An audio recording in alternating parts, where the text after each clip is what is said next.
6 years ago, I made a video on the top 10 dinosaurs in Jurassic World the game. And seeing as a lot has changed in those 6 years, like the addition of bosses, celebrity dinosaurs, and new hybrids, I thought it's about time I updated that video. Just like the last one, this isn't going to be just me rattling off the strongest dinosaurs in the game, because that would be very boring, obviously. The game now has 226 dinosaurs as of the recording of this video, and that's not even including the glacier and aquatic creatures. So I'm going to need some pretty good reasons to even pick the lowest rank on this list. So before this video starts, which dinosaurs would you put in your top 10? And with that being said, let's get this started. Coming in at number 10 is Compsognathus. Not one that you might think of, but even though the compy is a legendary and is only available during one event so far, it is, however, a flock creature.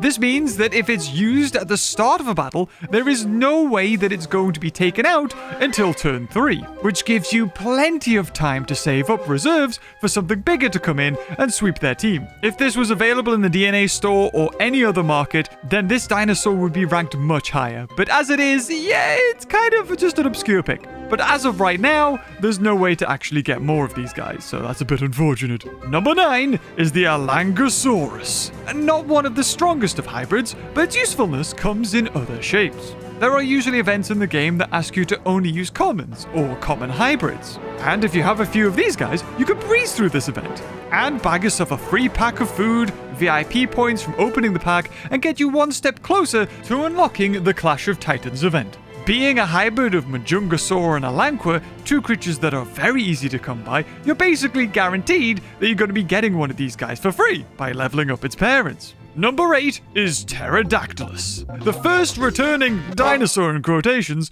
from my previous video, falling from number 4 to number 8.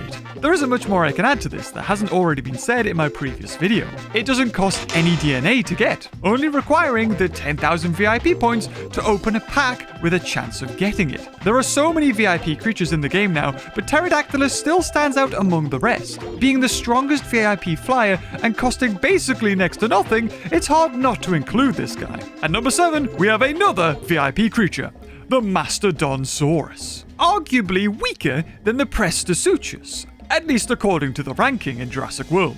But I think it's actually better. Yes, Prestosuchus might have 374 extra attack, but Mastodonsaurus has 1,197 extra health. It's honestly just a preference which one you prefer.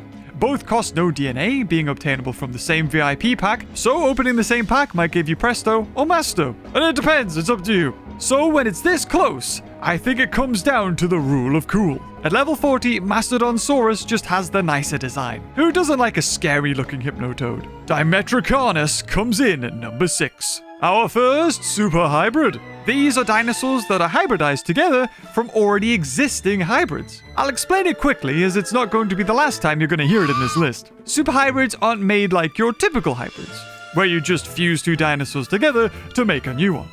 These ones require super DNA, which you can obtain from a few different ways. The first of which is code 19s that pop up around the map. I think these are limited to a certain number per day, however. I'm assuming this is to stop you from grinding them out all day. The second way is by completing events in the game, and with that you can choose what DNA you get as a reward for this as well. One of the few resources you can technically control what you receive of in the game. And the third way is the super DNA building. I think you need to pay like VIP for this, so you know, it is what it is. The first super hybrid you make requires a level 40 of the previous hybrid, and a bunch of this super DNA. Once you've done that, you no longer need to fuse a level 40, just that same super DNA. And the cherry on top is that the price gets cut in half. So Dimetricanus' first fusing requires a level 40 Carniraptor and 1,700 super Dimetrodon DNA. But after that, it only costs 850 super DNA. At max level, this thing is on par, if not even better, than its super rare hybrid equivalents. The only thing that stops this from being any higher on the list is something to do with one of its ingredients, the Pyroraptor. A few years ago, for whatever reason, the game implemented an amber system, a new form of currency that required you to use bosses to get it. At the same time, they also took a bunch of normal dinosaurs and locked them behind this amber paywall. and unfortunately, the Pararaptor was one of them. Which is why Carniraptor, the dinosaur that featured at number 3 in my previous list, is no longer even near the top 10 spot. And its hybrid, the Dimetrodon, is only in here because of its insane stats. Coming in at number 5, we have Dimetrodon. Why? Because it's Unicorn Wizard, that's why! Need I say more? No, of course not. At number 4, we have Metrophodon. This guy was number 2 in the last video, so it's fallen by just a little bit. Metrophodon used to be the only Pteranodon legendary hybrid, but now there are a few more of note, but I still feel this guy deserves to be up here. Comparing its DNA cost to the other dinosaurs, it's actually on the cheaper side. To counter that point though, Metrophodon isn't cheap overall, coming in at 62,160, whereas something like Cryoloborogiana costs 83,160. That's a difference of 21,000 DNA. For the price of 3 Cryolos, you could get 4 Metries, which is a level 30, the best bang for your DNA. And it gets even better when you compare it to a similarly priced pterosaur like Secodontogonathus. It has 2,163 more attack, and when it comes to an actual battle where damage multiplies the more you put into it, it's not even a competition between the two. Honestly, Metrophodon is more than deserving of its number 4 spot. Number 3 goes to Monostegotops. In my opinion, the best of the super rare super hybrids. But that's not only why it's number 3. All of the ingredients needed to make Monostegotops are things you're going to use in-game. For instance, Triceratops. You know, the dinosaur you instantly hatch for all those missions that require you to hatch an unholy amount of dinosaurs in your park. Herbivores aren't the most useful of dinosaurs in the game, considering that there are a whole lot more carnivores. But, just like the other super hybrids, Monostegotops has a cheap and cheerful price tag. Once you do the one-off payment of 1 level 40 Stegoceratops and 2,000 Monolophosaurus super DNA, it'll only cost you 1,000 after that. Its rival, the Gigantocephalus, might have it beat in pure stats, but its ingredients are far less useful overall. And considering a Monolophosaurus super DNA has been out longer than the Gigantocephalus' super DNA, I'm going to be picking Monostegotops every time.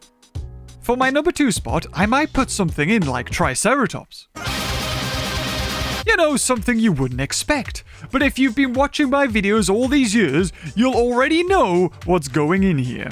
That's right, it's Tyrannosaurus. But Beaver, you've just talked about how amazing the stats are for some dinosaurs, and you're now putting a common dinosaur higher? Ah, yes. Well, let me explain my point. It's not because a level 40 Tyrannosaurus has a whopping 235 health and a staggering 73 attack. I used Tyrannosaurus to do this. Why are we still here?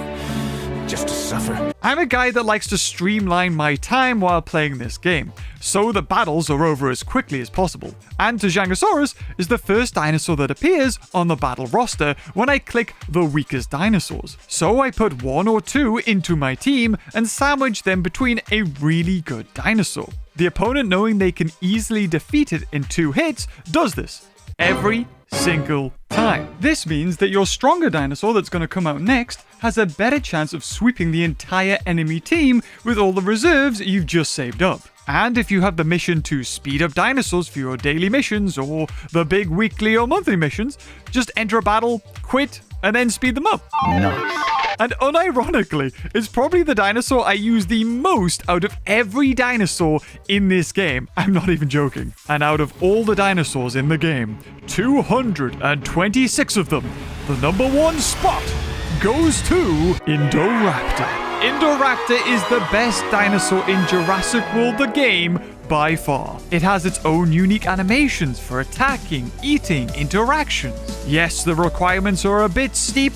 You'll need a level 40 Indominus Rex and 4,000 Super Raptor DNA. But once you get that level 10 Indoraptor, that's all you'll need. Not only does the next Indoraptor cost only 2,000 Super DNA, but at level 10, Indoraptor has 5,103 health and 2,658 attack. You don't even need to make this thing level 40, and that's what makes it amazing. At level 10, I've used it in the hardest tournament battles. There, You combine it with the Dinosaurs to make it that sandwich strat I mentioned earlier, and you max out the amount of cups you win, as well as allowing your Indoraptor to go for the least amount of attacks possible. In comparison to the other dinosaurs of the same strength, its cooldown is much faster, which means that when it comes to that crunch time during those tournaments, you're probably going to be using it 2 or 3 times in the same time it takes something like Uranus to recharge. And it's for all those reasons, as well as it looking amazingly badass, that Indoraptor is the best dinosaur in Jurassic World the game.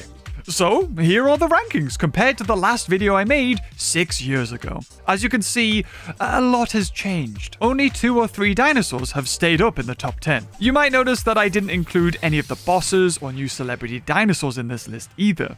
That's because, in all honesty, I don't use them. I think the gimmick of giving the bosses extra moves to use is great. However, the prizes for competing in those boss events are not worth it at all. Not only does it cost bucks to enter, the chances of winning something good is incredibly small. You'll probably only win amber on the prize wheel. And as far as the celebrity dinosaurs go, most of the time you don't even unlock them, which means you can't get them at level 40, unless you pay actual money for the season pass. They also don't have any hybrids at the moment. The best level 40 max celebrity dinosaur version is on par with a tournament creature, which don't even rank very high on my list anyway. When putting this list together, I actually started contemplating about which dinosaurs I would put in a top 10 worst dinosaurs in Jurassic World the game list. So if you want to see something like that, leave a like. And that wraps up the video. Are there any dinosaurs I forgot about?